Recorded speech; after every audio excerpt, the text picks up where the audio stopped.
we talk to creatives, entrepreneurs, travelers, weirdos, unconventional, free. Check.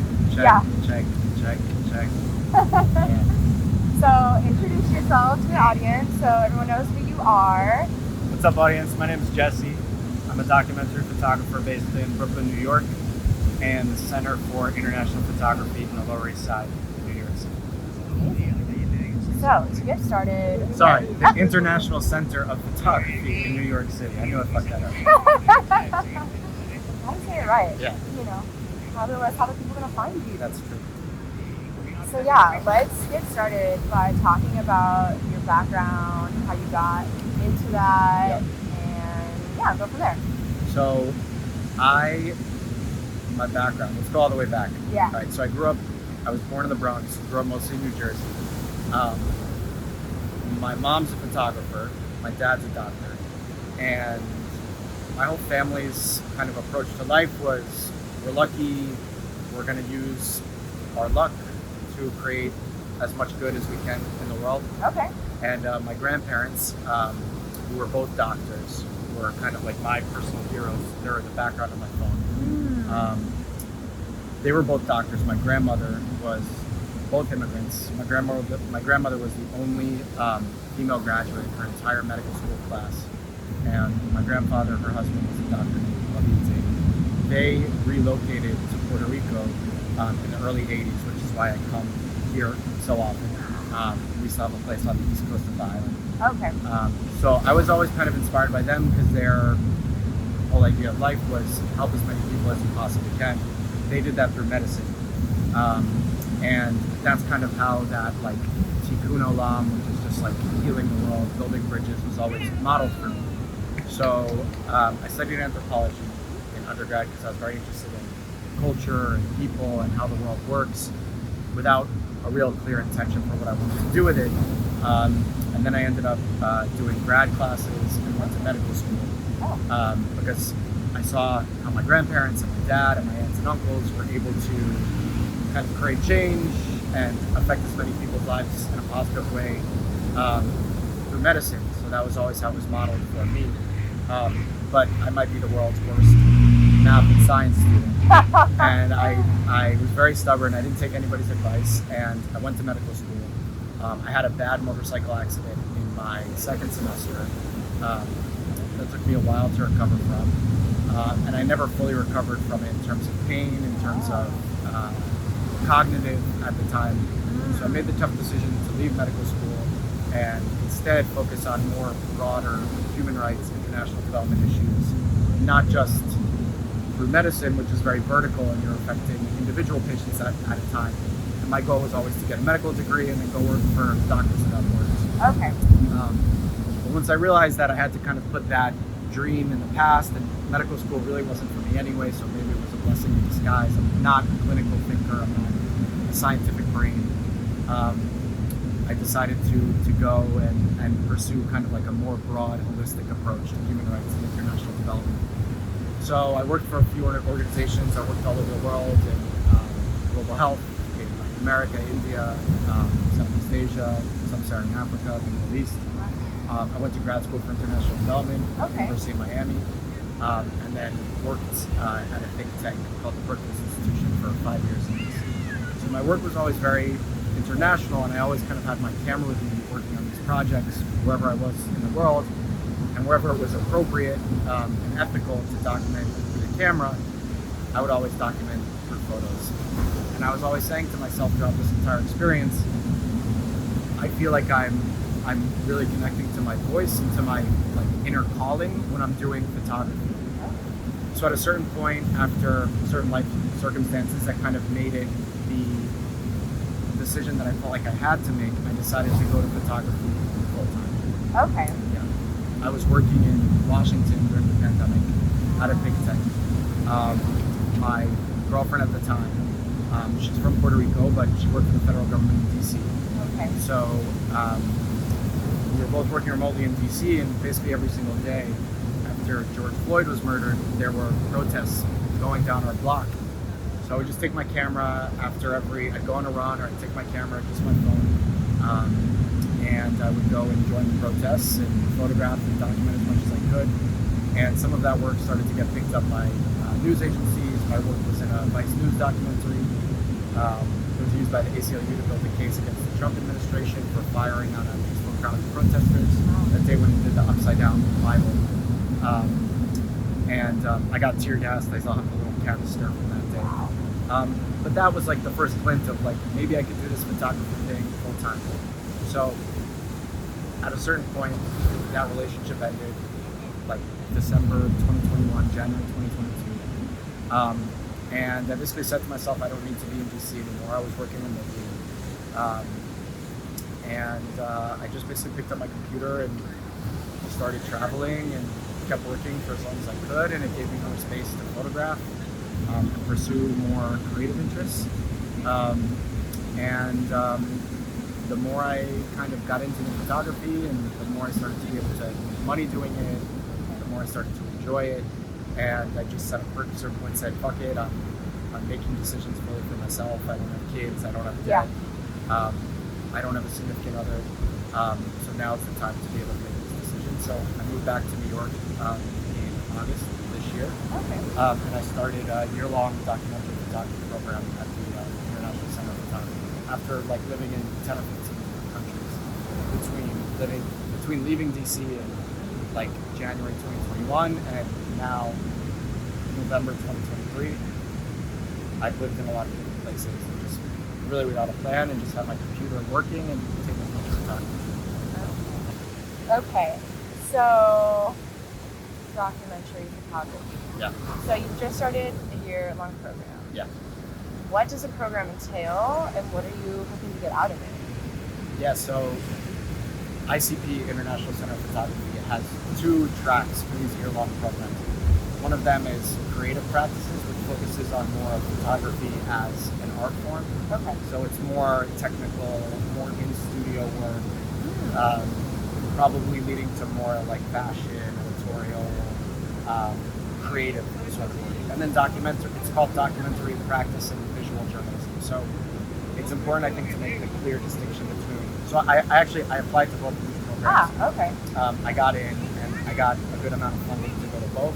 Cool. Always thinking that I would lean towards documentary, but I wanted to learn more, and I spoke to a few people, and I decided to go for documentary. Okay. So there's an important distinction between documentary photography and photojournalism, and a lot of people, I'm still kind of figuring out what that is sometimes. And I think what I had done is more, I'm going to keep talking while I get this photo. I think what I had done more was documentary photography. Okay. Or sorry, was photojournalism. Photojournalism. And, Okay. Which is more like news. There's a protest. There's something that happens in the moment that you need to kind of like respond to. Okay. Versus documentary photography, which is a little bit more like long form. So like less something that would appear because something happened overnight and somebody went to photograph it, or something's happening and a newspaper sends a photographer to cover it, and they publish those images the same day, or even in the age of social media within seconds. Okay. Or minutes.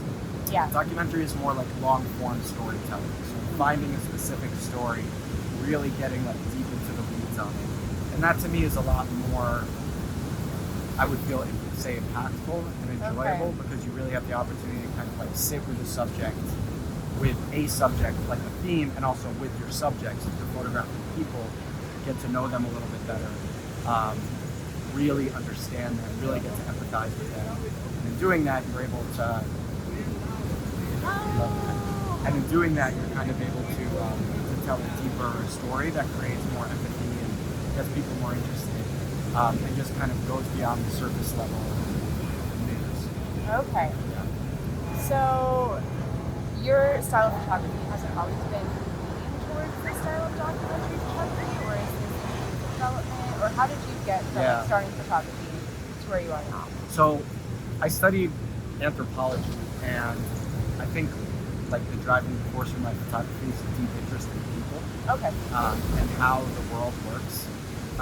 Not so much from an ecological perspective, but more from like a human perspective. So all the different forces, macro forces that are driving human behavior, that are driving society, but also the more like micro, specific stories about whether it's communities of people, individuals, families. I've always been fascinated by how those things function, how culture expresses itself on a big scale and on a little scale too. And I think with photojournalism, it's much more, again, it's just like responsive to what's happening, and you don't really get time to think deliberately about how you want to tell a story. Something's happening, you respond, you share.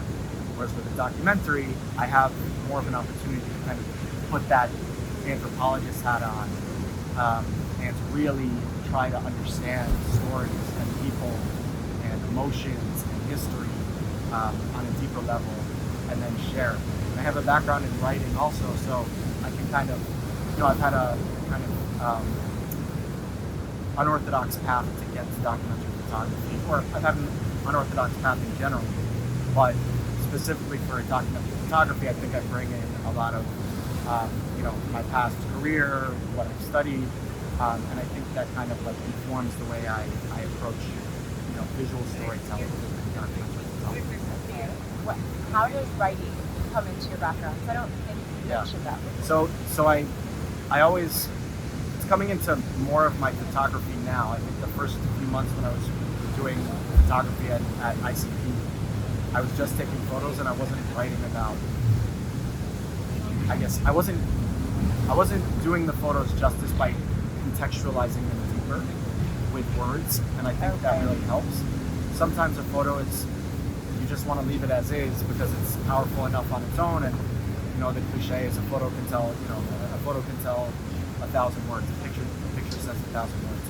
It can tell even more, and I think photos can even be indicative of an entire movement, of an entire moment in time.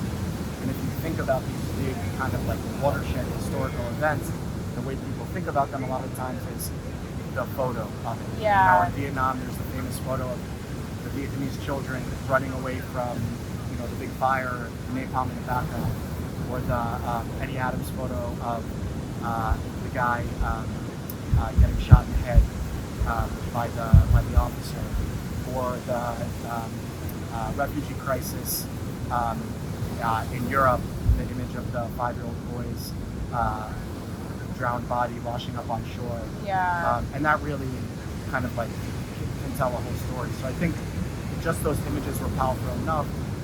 But if you're taking photos of people and not really giving people a deeper explanation of them, then you're not doing the subjects justice and you're not doing the story justice. And a lot of times when there's a documentary project or a documentary essay or piece, it's a photographer and a writer working together. Yeah. But I don't have a writer that I'm working with. Okay. So I do the writing myself, and my writing has typically been more research based because when I worked in politics, it had to be much more factual. Okay. Heavily researched, peer reviewed, fact checked a million times.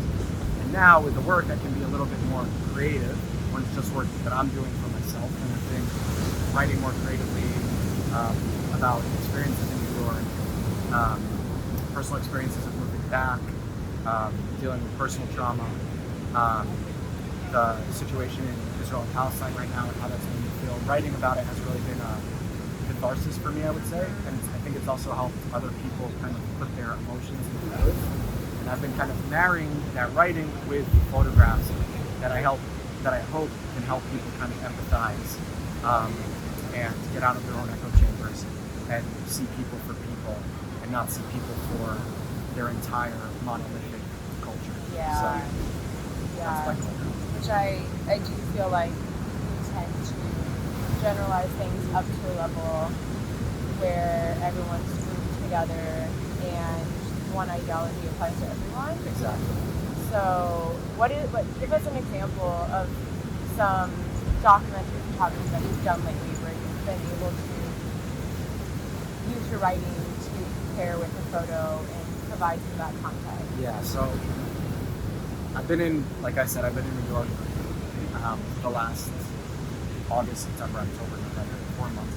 Okay. Roughly. And since October 7th, when this latest, I don't even know what to call it, war kicked off between Israel and Hamas. New York is kind of like an epicenter of the movement outside of that area because there's so many people in New York with a personal connection to Israel and Palestine, or friends with a personal connection to Israel and Palestine. Yeah.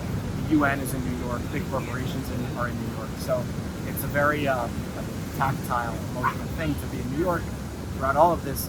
And there's been so many big protests in New York, whether it's pro-Palestine, pro-Israel. I mean, me on a personal level, I think if you're pro-Israel, you also have to be pro-Palestine. And if you're pro-Palestine, you also have to be pro-Israel. I think those two things aren't mutually exclusive, and it's not a zero-sum game. So Okay. I've kind of like approached that by trying to show that Jews, Israelis are not a monolith, and Palestinians, Arabs, Muslims, people who are pro-Palestine are not a monolith. People who are pro-Israel are not a monolith. And trying to show different expressions of why people feel the way they do. Somebody might, a Jewish person might be holding up a sign at a pro-Palestine rally saying, not my name, Jews say ceasefire now. And likewise, on the other side of the coin, I went to DC and photographed a big pro-Israel rally there, and there were people from Islamic organizations that were saying, we don't see Jews or Israelis as the enemy. We see you as cousins and partners in peace. And sometimes, while those voices, I actually think that mirrors the sentiment of most Israelis and Palestinians who recognize that both groups of people are there, regardless of the trauma and the abuses on either side that's happened throughout the course of history. The reality is that both groups of people are there and aren't going anywhere, and they need to be partners in peace. And I think those voices in times of crisis and times of war often get pushed to the very bottom. And I want to try through photography and through writing to elevate those voices. Where do you get your inspiration? Where do I get inspiration? The only place where I feel like I don't normally try to go and get inspired. Okay. The way if I have like a big decision to make, or if I'm like a little bit stuck, I'll usually go out into nature. Okay. Like just go for a hike or go to a park and kind of just like sit with myself and sit with my thoughts and clear my brain a little bit, listen to music. But I feel like I just leave myself open to be inspired by a lot of different things, and that's really exciting. I mean, the people who have inspired me throughout my life are repeatedly my mom, my dad, in a less intentional way. I think I've just kind of like adopted a lot from him. Okay. My mom's parents, my dad's parents, very resilient, very open-minded.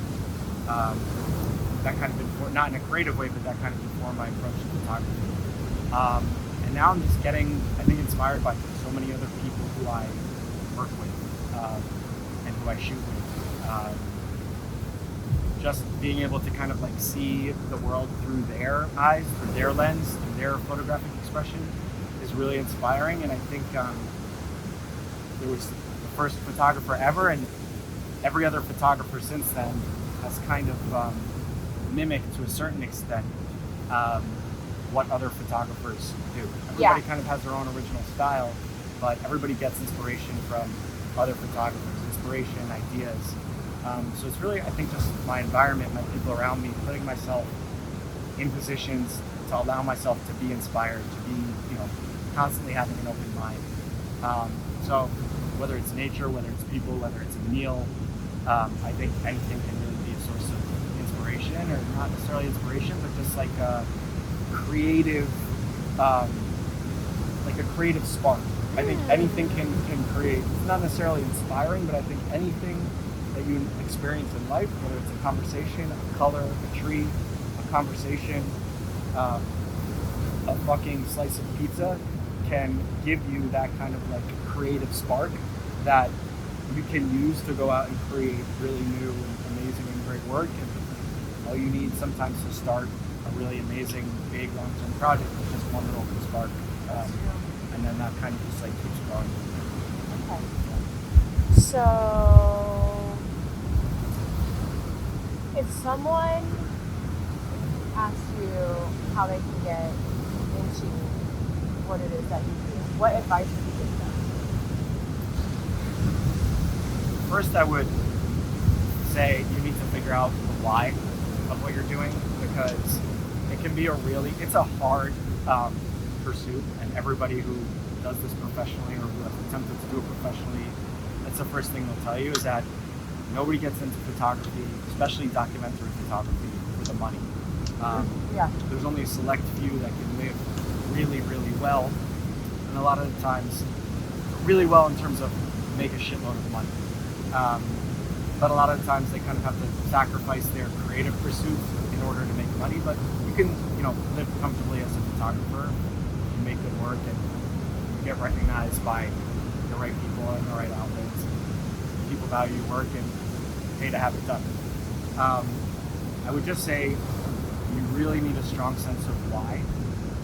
Because if you don't have that why, and that's not what drives you every morning when you wake up and go decide to hustle and do photography, then you're not going to have the fortitude to do it. And who knows if in 2 years, 5 years, 10 years, I'll still be doing it. But I needed to give it a shot because the why is so palpable, and it's what I think about when I wake up in the morning, and having a camera in my hand and using that as a way to communicate with people and meet people and tell other people's stories has been the most exciting professional pursuit that I've ever had.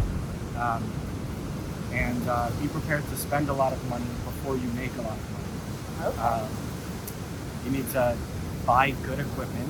You don't need to buy fancy stuff. You need to buy stuff that works and that you know how to use. So invest in good equipment. Spend time with the right mentors. Really, I can't stress enough how important it is to have good mentors and good guides. And just go and make as much work as possible and share as much work as possible. I think every photographer kind of has like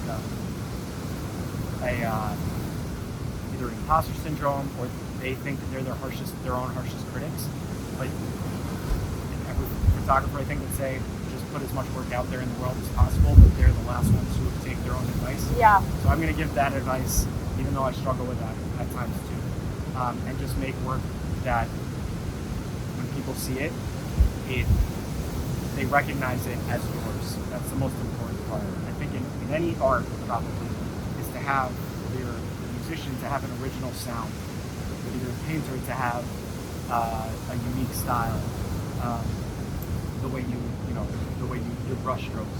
As a photographer, there are so many photographers out there. Now everybody has a camera on their phone, so a lot of the work looks very similar.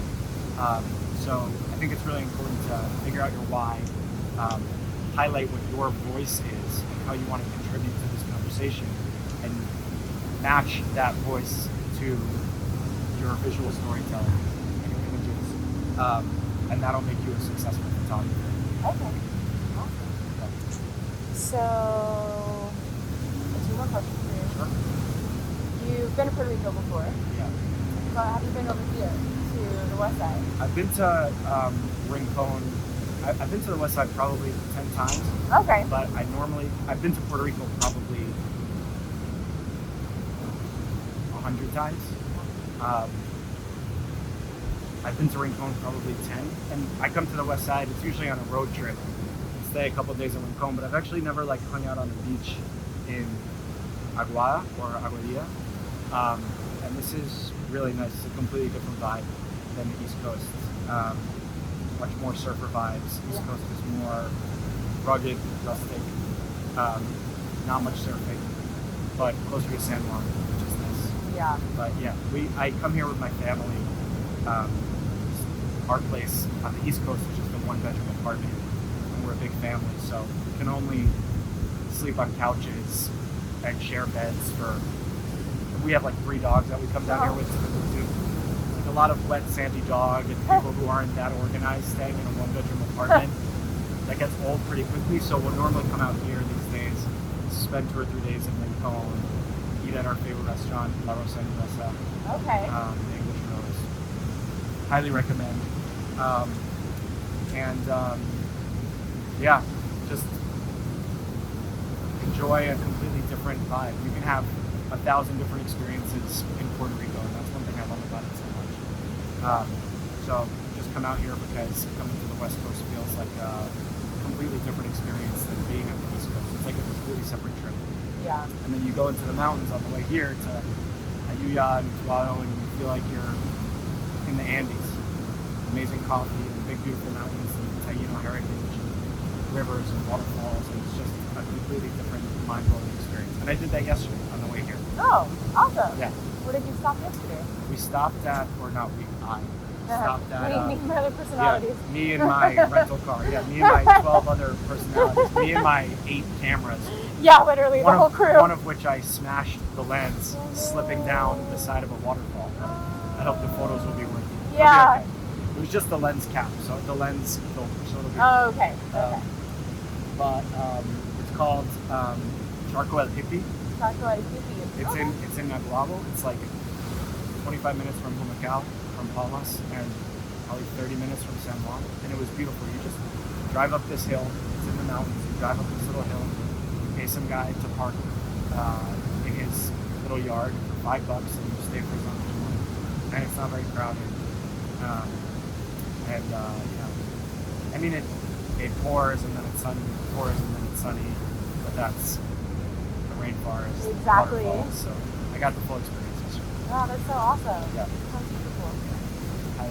So my last question for you is, when you go on a trip, who is your ride to the airport? That's a good question. So lately, so what I'll do is I'll tell my mom that if I'm at home and in New York, I'll ask my mom for a ride first, and she usually says no. So like my tactic, if I want to try to get a ride from her, is I'll tell her the flight's out of JFK at a really fucked up hour, when actually it's at Newark at a very convenient hour, but she'll still usually say no. So usually I'll drive and park my car there, find a lot, park my car. Or if my friend Tomer is in New York, he'll pick me up. He's pretty good about that. It's important to have friends who'll pick you up from the airport. When I go to Tel Aviv or when I go to Puerto Rico, I usually have friends that will pick me up from the airport, and that's like the biggest warm hug that you can have. Definitely. Your friends come and there's a medalla in a cup holder, a cold medalla ready for you in the cup holder. Actually, I remember the first time I ever met my ex-girlfriend's sister. She picked us up from the airport. We were flying from DC to San Juan. She picked us up from the airport. We went straight to the beach outside of San Juan. And she had 2 medallas in the cup holder. And it was just like the greatest welcome to Puerto Rico. That's awesome. And then when I get to Tel Aviv, I have friends who'll pick me up in Tel Aviv too, which feels nice. Yeah. Yeah, it's definitely good to see a familiar face after you've been traveling for a long time. Amazing. Well, I'm going to save the questions for our next interview. Yes. Maybe we'll check back in when you finish your program. I have a question for you. Okay. Why do you do this? What's your why for doing this YouTube series? Thank you so much for asking me. It goes back many, many moons ago. Actually, I just like talking with people. I like to travel myself. I'm a creative entrepreneur. Wanted to meet like-minded people, but I also wanted to share people's stories. It really didn't occur to me as an extrovert that I just talk to people effortlessly and extract this information without thinking about it. And then other people are like, wait, how do you know that? Like, where did you find this out? Like, who is this person? I'm like, oh, like I can just like share this with you. Right. Like, you could be part of this also. Have you ever, when did you start doing this? So this has been, I recorded my first interview in Sydney, Australia in December. And I launched... December of what year? The past year, yeah. Nice. Yeah, so, and then I just launched the channel a couple months ago. I can't remember what month this was, over the summer. Have you ever just been in a conversation that you realized was like, this was going to be a really interesting conversation, a random conversation? You're just like, let me pull my phone out, my camera out, and just record this? That happens to me all the time. It does, and I don't do it because I'm like, well, I didn't bring my camera, but maybe I'm going to start. Because it's just a lot easier when it's like in flow. Yeah. And not like so practiced and Right. rehearsed. What's the biggest thing you've learned from this format of talking to people? So the biggest thing that I learned is not to use autofocus on your camera. Yeah, that's a good one. Because it messed up so many things. Aside from that, it's really just trying to have a conversation and let it be not so I'm interviewing you, you're doing everything. I can interject, maybe like add some color, or also like pull out other information. It is like guiding a conversation. And just allowing it to flow, but keeping it on track. Interviewing is a hard skill. Yeah, so I'm learning. And the tactic when I started was just start and do it, and it doesn't really matter how it turns out. And now I'm starting to be like, all right, I'm gonna like figure the equipment out. I really need to like get that solid, so we don't keep shutting off midway. And that's also, showbiz, baby. It's showbiz. It is. It's like there's always technical difficulties. But yeah, now I'm in like another phase of learning where I'm trying to be more strategic and streamlined, and there's like levels to it, and so it's cool to start at this level and then layer on top of it and keep learning more and more and see where all the skills take me. And what's been the most like standout conversation or interesting conversation you've had? Like, honestly, they're all really good. Yeah. But one of my favorites is my friend Hadel, who is from Tel Aviv. Yeah. We actually recorded our interview. That means mountain of God in Hebrew. Yeah. R is mountain, L is God, so RL, mountain of God. Ah, incredible. He's a pretty cool person. Yeah. He actually just moved to California. Well, So I'm very excited to reconnect with him when I return. and where did you guys meet? We met in December. Where? In Australia? Instagram. While I was in Australia, I was like, hey, I'm coming to Tel Aviv. I would love to interview you. And he was like, oh, I'm going to be in Bali. And I was like, I'm going to be in Bali. Wow. Yeah. I love when that happens. Yeah. And I just really liked what he had to share. It was very inspiring, his journey and the challenges that he worked through in order to get to where he is. And just, I think also his spirit as a person. He's very energetic and joyful, yet disciplined and focused, and it's just really inspiring to, meet other creatives who are on their own path, but kind of coalescing into like a similar place and just learning from each other and growing together. Yeah, there's like a common thread of openness to being a creative person, and I think it makes people a little bit more resilient. And you have to have a very thick skin. Mm-hmm. And your skin gets thicker and thicker and thicker the longer you do it. So it's important not to get jaded, I think, in it, but just keep making work. And even if people think it sucks, like, to be honest with you, like, if you're using Instagram likes as a metric for the success of a specific photo, the photos that I like the most and that I think are the most special are usually the ones that get the fewest amount of likes. Because they might not be the most visually captivating, they might not be the most colorful, beautiful beach or landscape, but to me they're telling the most important story. Yeah, interesting. Yeah. Okay. Well, that is it for this interview. So it looks like my camera has shut off. Okay. That's a good